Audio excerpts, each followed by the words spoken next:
আপনার কি মনে হয় যে তারেক রহমানের কাছে নির্বাচনী প্রচারের প্রথম দিনে জামাতকে ধর্ম বিষয়ে বেশি পোক করা এটা বিকল্প কি ছিল তার হাতে খুব বেশি? দেখুন, তারেক রহমানকে আমরা গত 16 মাস যেভাবে দেখেছি সেটাও কিন্তু অনেক সহনশীলতার, অনেক মাইল্ড, অনেক হাম্বল, ডাউন টু আর্থ, কাউকে প্রতিহিংসার কথা বলেননি, এমনকি তা মা জীবিত থাকতেও একই কথা বলেননি। কিন্তু আমার মনে হয় যে জামাতে ইসলামী এবং তাদের জোটের সঙ্গীরা তাকে অনেকটা বাধ্য করেছে এই জায়গায় এসে কথা বলতে। এখন ভোটের মাঠে তো আপনি দেখেন জনসংখ্যা তো অনেক অশিক্ষিত, তাদের কাছে কিন্তু ধর্মের একটা প্রভাব রয়েছে। এখন কেউ যদি ধর্মের ব্যবহার করে আপনার ভোটটি নিতে চায় এবং আপনাকে অন্ধকারের একটি সময়ের দিকে ঠেলে দিতে চায়, একজন রাজনীতিবিদের কিন্তু দায়িত্ব রয়েছে। হ্যাঁ, ভাষার প্রয়োগ নিয়ে আমরা কথা বলতে পারি, কিন্তু এই ইস্যুটা যে তাকে অ্যাড্রেস করতে হতো সেটি আমি নিশ্চিত। কেননা দেখুন, বিএনপিকে বলতে হয়েছে কোরআন সুন্নাহ বিরোধী কোনো আইন করবে না। এই কথা কেন বলতে হয়েছে? কেননা তার প্রতিপক্ষ কোরআন সুন্নাহর মানে আলোকে দেশ চালাবে বলেছে, কিংবা শরিয়া আইন করবে। দেখুন, শরিয়া আইনের ব্যাপারে জামাতের প্রকৃষ্ট শক্ত অবস্থান বলতে হবে। কারণ আপনি একজনকে ভোট দেবেন, আমরা কিন্তু মনে করি জনগণের ভোটে যিনি নির্বাচিত হবেন তিনি দেশ শাসনের অধিকার রাখেন। আমি তাকে পছন্দ করি কিংবা অপছন্দ করি। কাজেই তারেক রহমানকে আমার মনে হয় নির্বাচনের মাঠে উনি সুশীল সমাজ বা তার দলীয় নেতাদের সাথে কথা বলার সময় যে সংযম রক্ষা করেছেন, সেটি নির্বাচনের মাঠে তাকে রক্ষা করলে হয়তো হবে না। তাকে বলতে হবে যে ধর্মের খপ্পরে জনগণ যেন না পড়েন, ভোট যেন না দেন, এবং তারা যেন সতর্ক থাকেন। আবার দেখা গেছে তারেক রহমান তো বেশ কিছু ফ্যামিলি কার্ড, কৃষক কার্ড, এই কার্ডগুলোর কথাও বেশি করে বলছেন। আরও তার অনেক পরিকল্পনা আছে, কিন্তু কার্ড বিষয়টি অর্থাৎ ফ্যামিলি কার্ড, এই বিষয়টি উনি যখন ফোকাস করছেন তখন কিন্তু এর কাউন্টারও আসছে জামাত জোটের কাছ থেকে। আমরা আজকে নাহিদ ইসলামকে বলতে দেখেছি যে এটি আসলে নির্বাচনী প্রলোভন, এটা দেওয়ার বাস্তবতা নেই। কিন্তু এই যে প্রতিশ্রুতি দেয়া হচ্ছে কিন্তু বাস্তবায়নের রূপরেখা কিন্তু খুব একটা পরিষ্কার করা হচ্ছে না প্রধান দুই দলের পক্ষ থেকেই। এই বাস্তবায়নের রূপরেখা আসলে পরিষ্কার করা কতটা জরুরি বলে মনে করেন? আমি মনে করি খুবই জরুরি। কেননা আপনি আজকে বিএনপি জোট কিংবা জামাত জোট যাকে আপনি ভোট দেবেন, আপনি জানবেন আপনার জন্য তার কি পরিকল্পনা রয়েছে। একজন নাগরিকের অধিকার রয়েছে তার জীবনের সাথে সম্পৃক্ত পরিকল্পনাটি জানার। দেখুন, জামায়াতে ইসলামী দুদিন আগে একটা পলিসি ডায়ালগ করেছে, সেখানে তারা কিন্তু স্বাস্থ্য খাতে 8% জিডিপি বরাদ্দের কথা বলেছে।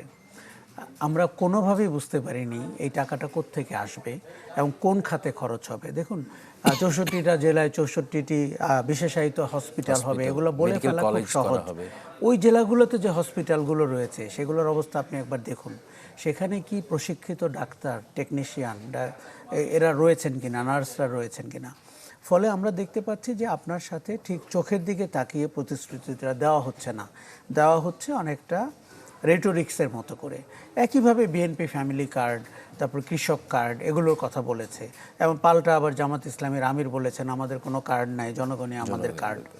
এই পাল্টাপাল্টির আমার ধারণা উত্তেজনাটা দ্রুত শেষ হওয়া দরকার, এবং তারপরে আপনাকে পরিকল্পনাটি শেয়ার করতে হবে। এবং যত খুব ভালো হয়, ধরেন বাংলাদেশের অর্থনীতি $1.5 ট্রিলিয়ন বা $460 বিলিয়ন আমরা বলি, এর ভেতরে আপনার পরিকল্পনা কি? শিক্ষা, স্বাস্থ্য, নাগরিক সেবা, আপনি কি করতে চান? এই যে রেমিটেন্স যোদ্ধারা আমাদের কাছে 30-32 বিলিয়ন পাঠায়, তাকে আপনি প্রশিক্ষণ দিয়ে সেটিকে 50-এ নিতে পারেন কিনা। এবং কথা বলতে হবে টু দ্য পয়েন্ট। আপনার যা কারেন্ট ফ্যাসিলিটি আছে তার সাথে আপনি কি অ্যাড করতে পারেন। হিউম্যান রিসোর্সের দিকে তাকান, 1.5 কোটি মানুষ বেকার। নারীরা এখনও কর্মসংস্থানের জায়গায় খুব ভালোভাবে এগোতে পারেনি। কাজেই তাদেরকে আপনি শুধুমাত্র আমরা 1 কোটি লোককে চাকরি দিব বা 50 লক্ষ লোককে চাকরি দিব, এখন কিন্তু অত্যন্ত অদায়িত্বশীল প্রতিশ্রুতির ফুলঝুরি আমরা দেখতে পাচ্ছি। এবং এটি মানুষকে প্রতারিত করা, বিভ্রান্ত করা রাজনীতি বলে আমাদের কাছে মনে হয়। আমরা পরিবর্তিত বাংলাদেশে জুলাই আগস্টের পরে এর থেকে ভালো রাজনীতি প্রত্যাশা করি। কিন্তু বাংলাদেশের বাস্তবতায় আসলে প্রতিশ্রুতি তো ভোটাররা শুনতে চান, কি করতে চান। যদিও ধরেন যে একজন এমপির কাজ তো আইন বানানো, আসলে এলাকার পথঘাট সড়ক ব্যবস্থাপনা এসব ঠিক করা কতটুকু, কিংবা প্রতিশ্রুতিগুলো আসলে বাস্তবসম্মত কতটুকু হচ্ছে, এইটাই তো রাজনীতির মানে কিংবা প্রার্থীদেরকে একটু মাথায় রাখতেই হচ্ছে। মানে যেটা হয়তো তার করার কথা না, সেই প্রতিশ্রুতিও তাকে দিতে হচ্ছে। আপনি একদমই রাইট। ধরেন কেউ যদি জানতো যে এমপি হওয়া, আইন প্রণেতা হওয়া, আমার ধারণা যে 2000 লোকের মধ্যে 200 লোক থাকতো, বাকিরা চলে যেত। তারা সবাই জানে তারা থোক বরাদ্দ পাবে, তারা এলাকার উন্নয়ন করবে, কিছুটা চুরিচামারি করার সুযোগ তৈরি হবে, এবং ভোটাররাও জানে যে তিনি তাদের কোনো না কোনো 2 নম্বরই কাজে সহযোগিতা করবেন, তদবিরে সহযোগিতা করবেন। ফলে একজন এমপির জীবন, তার বাসা এবং তার অফিসের যে কর্মকাণ্ড, সেটা আইন প্রণেতার জীবন না। এটি জেনেই প্রার্থীরা দাঁড়িয়েছেন, এটি জেনেই ভোটাররা ভোট দিবেন। এখন পরিবর্তনের শুরু তো কোথাও হতে হবে, আপনি কোথায় করবেন? আমি কিন্তু ভেবেছিলাম যেই তরুণরা নতুন বন্দোবস্তের কথা বলেছে, নতুন রাজনীতির কথা বলেছে, ক্ষমতা কেন্দ্রিক রাজনীতি না জনতার রাজনীতি বলেছে, রাষ্ট্র সংস্কারের কথা বলেছে, তারা অন্তত এই জায়গাটিতে দাঁড়াবে। দুর্ভাগ্যজনকভাবে তারাও ভোটের রাজনীতিতে দাঁড়িয়েছে।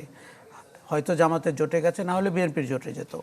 কিন্তু তরুণরা যদি দাঁড়াতো এবং এবার যদি তারা খারাপ ফলাফলও করত, মানুষের কাছে এই মেসেজটি যেত, কেউ একজন সত্যি কথা বলা শুরু করেছে, কেউ একজন মিথ্যা প্রতিশ্রুতি দিচ্ছে না, কেউ একজন আজকে 100 কোটি টাকার মালিক এবং 5 বছর পরে 1000 কোটি টাকার মালিক। ওই ভুলটাও ভাঙিয়ে দিচ্ছে না যে চেয়ারম্যানের কাজ কি আর এমপির কাজ। এই কথাগুলো দেখুন, আমরা যে বারবার বলছি যে আমাদের রাষ্ট্রযন্ত্রটা বিকল হয়ে গেছিল, ফ্যাসিজম আঁকড়ে বসেছিল এবং জবাবদিহিতার ঊর্ধ্বে উঠে গেছিল এমপি মন্ত্রীরা, আমরা ঠিক ওরকম একটি সময়ের দিকে আবার যাচ্ছি। 16 মাসের জন্য কোনো মানুষ যদি আজকে আপনার কাছে হতাশ হয় বা দুর্ভাগ্য মানে তার ক্ষোভ প্রকাশ করে, তাকে কোনো দোষ দেওয়া যাবে না। রাজনীতিবিদরা এই কাজটি করলেন না, যেটি জনগণের আশা আকাঙ্ক্ষা, যেটি জুলাইয়ের চেতনা, যে আপনি তাকে একটি সুন্দর শাসন উপহার দেবেন, একটি পরিবর্তিত রাজনীতি উপহার দেবেন, একটি নতুন বাংলাদেশ উপহার দেবেন। রাজনীতিবিদরা এই পথটিতে যেতে দিল না, এবং এই নির্বাচনটি একটি মন্দের ভালো নির্বাচন হিসাবে ইতিহাসে বিশ্লেষিত হবে।